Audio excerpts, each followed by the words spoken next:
Hey everyone, if you're new here, I'm Jalen, aka Social Media Jalen, and I'm a social media manager who does no BS, no fluff, and gives everybody the truth on how to grow on social media, specifically Instagram, for small business owners and content creators.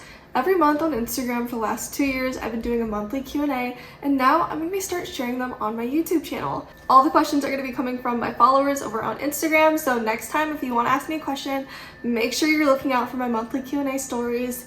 All of these questions will be answered with my honest advice, very truthful, very transparent, and very straightforward. So let's dive into it. So one of the first questions I always get is, my reach is super low. This one is, my reach stopped at 150. What am I supposed to do? I run a quote page. So I would assume this means on Instagram that you're reposting quotes, statements, any of those inspirational posts. My honest truth would be that this is very outdated for 2025 Instagram. If you are screenshotting and reposting graphics that you think are cool and you're just trying to get reach and shares and saves, I would suggest number one, making your own templates to quotes and statements, or if you're just doing static images, which is just one slide image or graphic, change it to carousels. Right now, Instagram is shifting to be personal branded with friendly faces, opinions, and quotes are kind of going out. So I would find a way to level it up so that's not just purely quote graphics. Kind of going with this first question, I got another one asking me, my reach is super low. How am I supposed to find or gain my first client from Instagram? So this is kind of a trick question. You do not have to have high reach or high engagement or high followers in order to land your first client through Instagram. As long as you have good content and it's really easy for people to book with you, make sure that you have your email listed. Make sure that you have a link in the bio to a website or an inquiry form. Make sure your services are really easy to learn about and it's not super complicated for people to book with you. The next question is, with all these updates on Instagram, should I be updating my strategy? Should I be updating my content to post 3-minute reels on Instagram? So this is a very new change. As of this last week, they've been rolling out 3-minute reels on Instagram, which is really ironic because Mosseri, the head of Instagram, probably last year said he was never going to do long form content. However, I would say definitely try to trial and error some new kinds of forms of content. Try 1 3-minute video, see how it does well with your audience. You can even do just a longer video if you haven't been doing them before. If you're only posting B-roll 5 to 10 second clips, try doing a 45-second to a minute and a half reel, which is normal, and then try doing different lengths. See your watch time, see if people are engaging. But yes, always update your strategy. Don't change everything completely, but try it out here and there, see how your audience responds to it. So the next question I got is, what do I include in my bio? I feel like everything is super minimalistic trending these days. So I always say, make sure you have these basic informations. If your name is important, include it in there. What you do, who you work for, if you're a brick and mortar business, where you're located, how to contact you, and some sort of call to action. So for my bio, for example, I have Jalen, that's my first name. I have social media manager, which is what I do, my main service. And then I have how to grow on Instagram, which is basically kind of what I teach everybody over on all of my social media channels. Then it says for small businesses and content creators who are my main target audience and clients. And then I have monthly management and coaching. So those are my 2 main services for social media management, social media coaching. And then I have my call to action, which is creator of the Instagram makeover. So my main one-on-one service beyond my monthly services is my Instagram makeover. So it allows people to click the link in my bio over to my Stand store. But overall, just make sure you have all of the answers that a potential follower or client might have for you. Answer those in your bio. The next question I got is, does it affect the algorithm if I edit my Instagram reels through Instagram versus through CapCut? So I would say I do recommend adding in-app text through Instagram instead of through CapCut. I edit my reels through CapCut, but for text, always better to add that native text through any social media platform you're using. So if it's through Instagram, add the hook on there. If it's through YouTube Shorts, add the hook on there, and vice versa. So the next question I got is, how do you decide on branding or aesthetics for your Instagram account?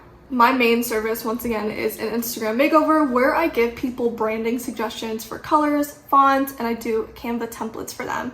So when I'm creating branding or aesthetics for a new client, I always go based off of, first, if they have any inspiration, second, what their target audience or client might be attracted to. So for example, if it's a wellness influencer, making sure it's like those blues and greens and very calm vibes, but making sure it also matches their personality and their tone as a influencer or as a business. So always making sure you combine those two to make sure it reflects not only you as a business owner or creator or influencer, but it also reflects your target audience and your clients. The next question I got is, please post CapCut alternatives. So if you're aware, TikTok, it was banned in the US for less than 24 hours, then came back and was saved by Trump. And along with this was CapCut.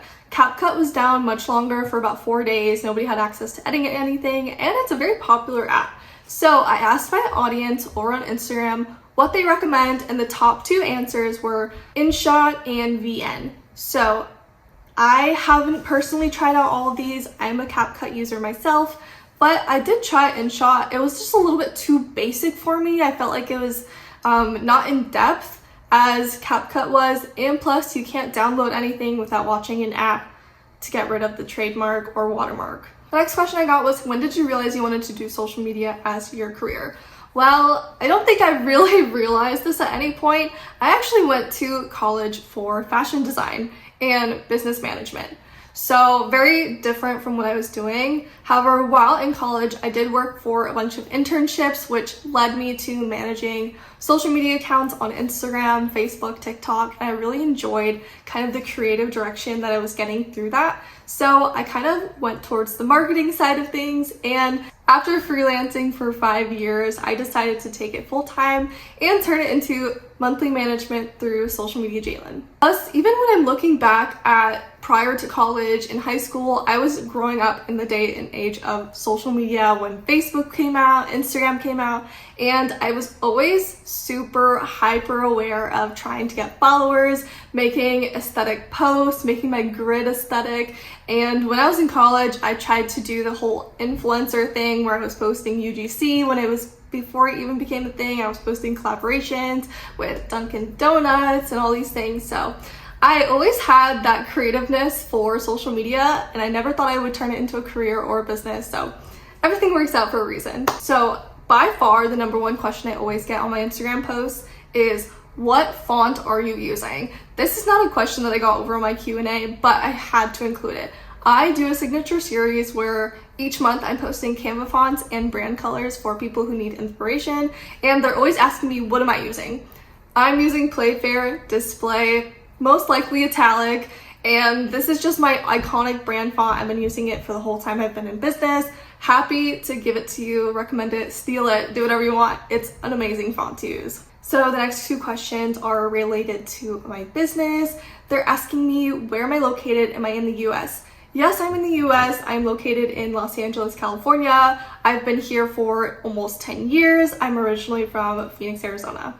But I do work with clients all around the world, internationally, in the US, just depending on how long your time zone is away from me. I'm happy to work with anybody. So the next question is, do you coach social media managers, and do I offer audits? I'm a social media manager who is having trouble growing my own page. So I totally get this. As a social media manager working with so many clients, you might have creative burnout and forget to do it for yourself. So yes, I do work one-on-one with social media managers, coaching. I'm happy to do an audit of your Instagram, give you my one-on-one thoughts on what you can improve.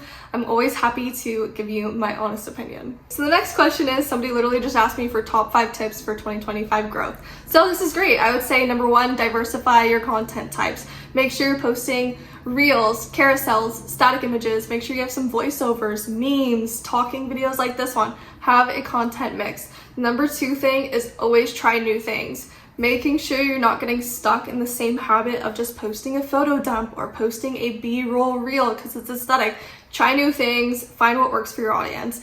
The next thing I would say for number 3 is create a signature series. Have something that you can always post to, part 1, part 2, part 3, making sure that you always have a content idea when you're running out of something. My signature series over on my Instagram is, like I said, Canva fonts and Canva color palettes.